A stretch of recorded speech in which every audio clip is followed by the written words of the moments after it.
Pourquoi Dieu a envoyé son propre Fils unique pour sauver le monde et non un ange ou un simple homme à sa place? Cette question touche au cœur même du message chrétien. Si tu es nouveau sur cette chaîne, je m'appelle Daniel, le petit serviteur de Dieu. Beaucoup de personnes pensent que Dieu aurait pu simplement envoyer un prophète, un roi puissant ou un ange céleste pour accomplir cette mission. Pourtant, selon la foi chrétienne, le salut de l'humanité nécessitait quelque chose de beaucoup plus profond. Dieu lui-même venant vers les hommes à travers son Fils Jésus-Christ. Depuis le commencement, la Bible enseigne que l'homme a été créé pour vivre en communion avec Dieu. Adam et Ève vivaient dans une relation parfaite avec leur Créateur. Mais lorsque le péché est entré dans le monde par la désobéissance, cette relation a été brisée. Le péché n'est pas seulement une mauvaise action extérieure. Il représente une séparation spirituelle entre l'homme et Dieu. L'humanité entière a été touchée par cette corruption. Aucun être humain n'est devenu parfaitement juste devant Dieu.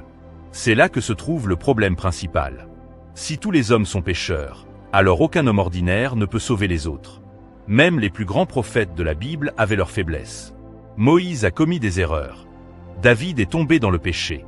Salomon s'est éloigné de Dieu à un moment de sa vie. Tous avaient besoin eux-mêmes de la grâce divine.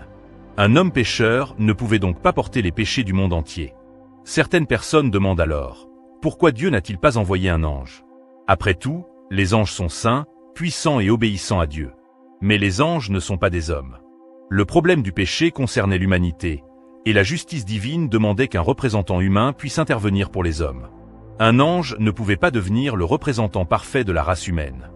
Le salut devait venir d'un être capable de comprendre pleinement la condition humaine, la souffrance humaine et les tentations humaines. C'est pour cela que Jésus est venu dans le monde comme véritable homme. Il a connu la faim, la fatigue, les larmes, la douleur et le rejet. Il a marché parmi les pauvres, les malades et les pécheurs. Il a vécu ce que les hommes vivent chaque jour. Mais contrairement à tous les autres êtres humains, Jésus n'a jamais péché. Il était pur, saint et parfait. Voilà pourquoi il pouvait prendre la place des pécheurs. Cependant, Jésus ne devait pas être seulement homme. Il devait aussi être divin.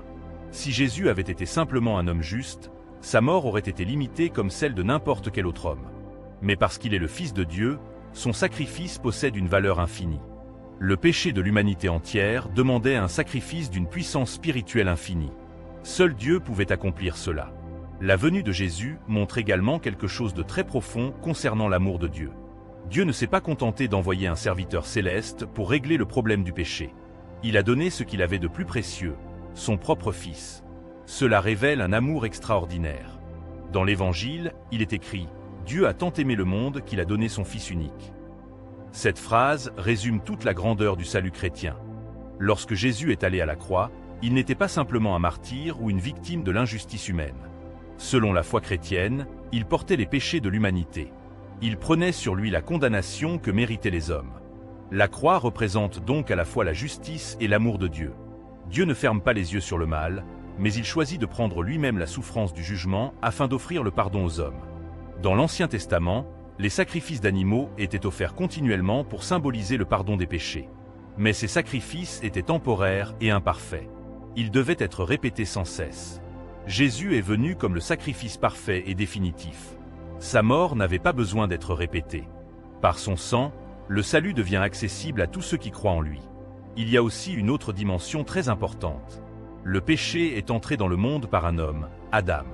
Alors Dieu a voulu que le salut vienne également par un homme, Jésus-Christ. Là où Adam a désobéi à Dieu, Jésus a obéi parfaitement. Là où le premier homme a entraîné l'humanité dans la chute, Jésus ouvre le chemin de la réconciliation avec Dieu. Jésus est également venu pour révéler le vrai visage de Dieu.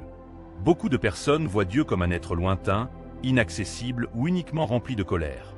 Mais en regardant Jésus, les hommes découvrent l'amour, la compassion et la miséricorde de Dieu.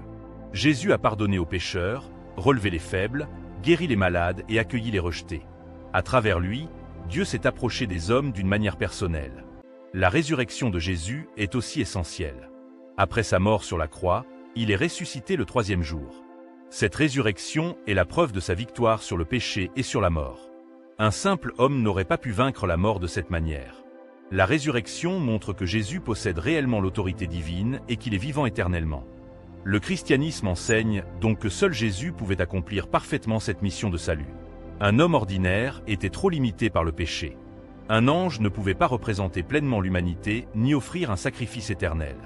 Jésus seul pouvait être à la fois le représentant parfait des hommes et la manifestation parfaite de Dieu. Lorsque l'on contemple cette vérité, on comprend que le salut n'est pas simplement une religion ou une série de règles. Le salut est avant tout une preuve d'amour. Dieu n'a pas abandonné l'humanité dans sa souffrance et son péché. Il est venu lui-même vers les hommes pour leur ouvrir le chemin de la vie éternelle. Voilà pourquoi, dans la foi chrétienne, Jésus occupe une place unique. Il n'est pas seulement considéré comme un prophète ou un enseignant moral. Il est le Sauveur envoyé par Dieu pour réconcilier le monde avec lui-même. Sa venue sur terre, sa mort et sa résurrection constituent le centre du message chrétien depuis plus de 2000 ans. Merci beaucoup d'avoir regardé jusqu'à la fin. Soyez richement bénis au nom de Jésus-Christ notre Sauveur.